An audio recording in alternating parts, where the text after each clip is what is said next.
So ayun. Ayun mga par. Yung motor natin ngayon, Mio MXi 125.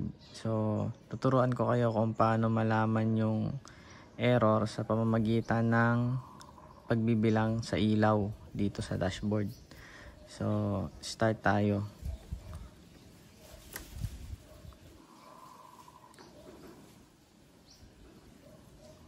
One, 2, 3, 4, 1, 2. So yun ang pagbibilang. Iba yung bilang ng mabilis, tsaka iba yung bilang ng mabagal. So yun, 4 na mabagal, tsaka 2 mabilis. So 42, error 42. Pag sinearch nyo yan, makikita nyo ang problema ay speed cable or sa ano niya, gearbox, isa sa dalawa. Ibig sabihin nun, hindi gumagana yung speedometer nyo. So check natin. So ayan, yun na, nakita na, putol ang kanyang speed cable. So ngayon tatry natin palitan ng cable nya kung mawawala yung error. Pag hindi, possible na yung gearbox ang may problema. So try muna natin yung cable palitan. Okay.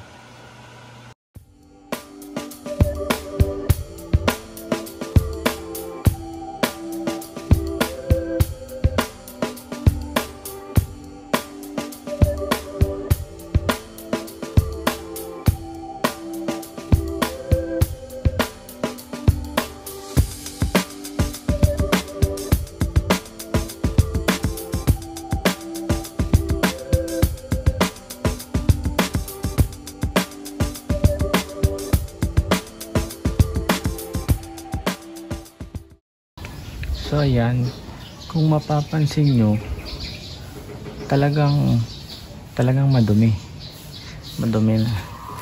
So hanapin natin yung cable ng speedometer. Ayun muna natin ito, strap kasi.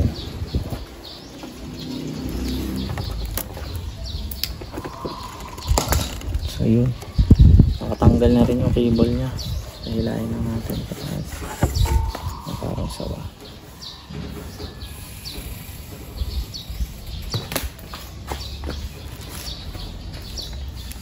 Ito pala yung bago niya, Yamaha. Lulusot muna natin sa ilalim.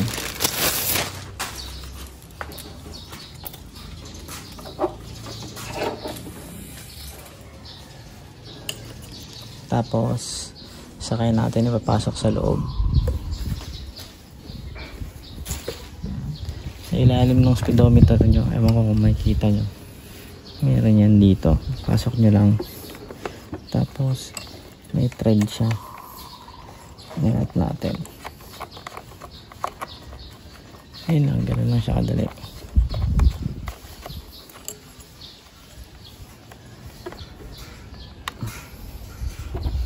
Mahigpit na. Ayusin naman natin itong baba. Yan, so bumaba na yung cable. Andito na sa baba. Gagawin na natin, basta nasa tama naman lahat, papasok natin siya dito kasi guide niya to. Yan. Tapos papasok na siya dito. Pasok niya, thread niya lang din.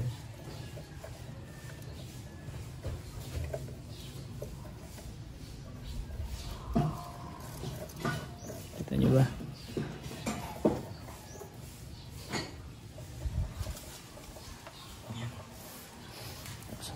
Okay na, testing muna natin kung nawala yung check engine.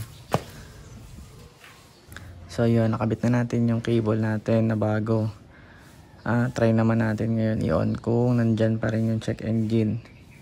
So pagka kinabit nyo pala, hindi muna mawawala yun. So kailangan nyo muna siyang patakbuhin ng mga 50 meters para malaman ng ECU na may speedometer na ulit siya. Tapos nun, patayin nyo ulit. Pag inopen nyo at meron pa rin, gearbox naman na i-check natin. So ngayon, ito, napatakbo ko na siya ng siguro mga 50 meters. Try natin ngayon kung lalabas pa ulit yung check engine.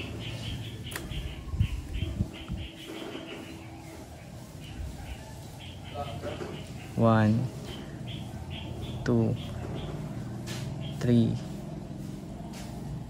4, 1, 2. So meron pa rin. So ibig sabihin nun, gearbox ang may problema. Pero bago natin yun gawin, i-check ko muna yung cable kung gumagana siya talaga dito sa speedometer. Sige, patayin ko muna ulit. And so check natin yung cable, ikutin natin kung gagana siya dito sa taas. Ikutin ko yung cable. Yun. So ibig sabihin, ayos yung cable, ayos yung speedometer. So sa gearbox talaga yung problema. Gumagana siya eh. So palit tayo ng gearbox naman. So ngayon, kailangan natin tanggalin yung gulong para makita natin yung gearbox kung ano ang sira. Kalasin muna natin yung gulong.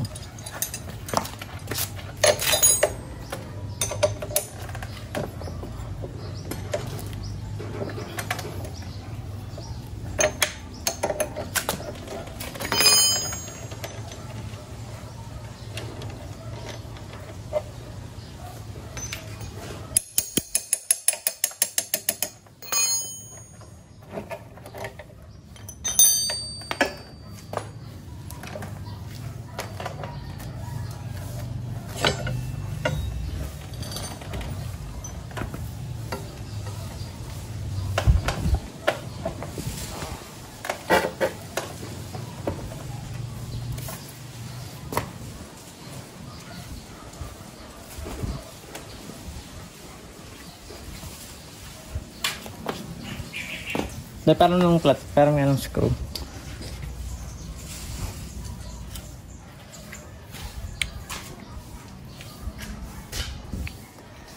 Yun, so pingas na yung mga parang ano niya. Ang tawag dito. Ito, dapat to dalawa eh. Isa dito, isa dito. Para mapaikot niya tong parang gear doon sa loob. So wala nang nandito kaya kahit ikutin ko hindi na umiikot yung parang gear sa loob. So sira na to, kailangan talaga ng palitan. Meron pa ba tayong ganito, Day? Wala na, yun lang. So hanap muna tayo sa iba, baka may mabili tayo.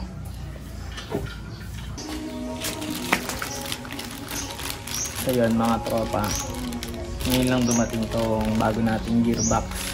Nag-order pa kami kasi walang available dito na genuine. Experience kasi namin doon sa mga copy, hindi accurate ang reading niya. Mga 40 pa lang takbo mo, 50, 60 na sa kanya. So ayaw naman natin ng ganun. So ngayon talta natin, tapos testingin natin kung mawawala na yung error 42. Tara.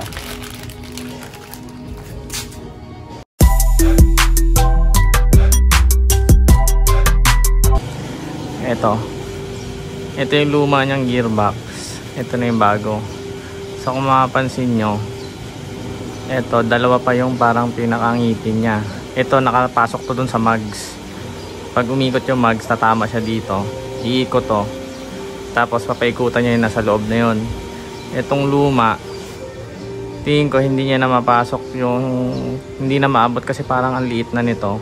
Parang kumbaga nabawasan na yung plastic niya.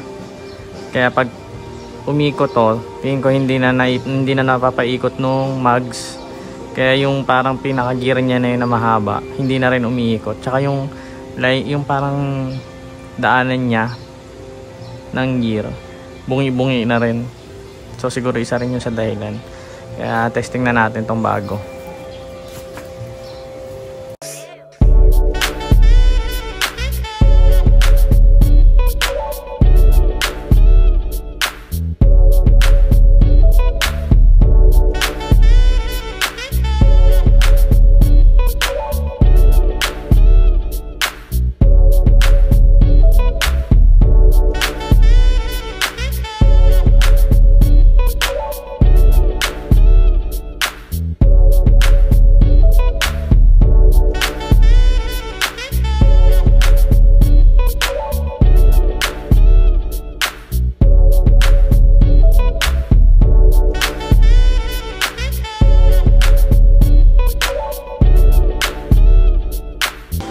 Yan, testing naman natin ngayon kung may error 42 pa siya.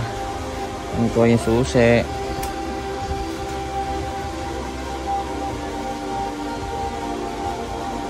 Yun. Umiilaw pa siya. Ngayon gagawin ko, papaikutin ko yung gulong.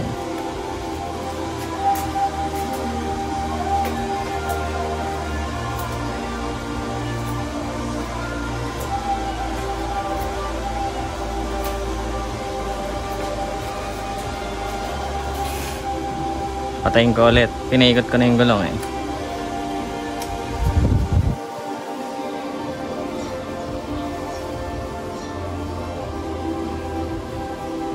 So yun, wala na.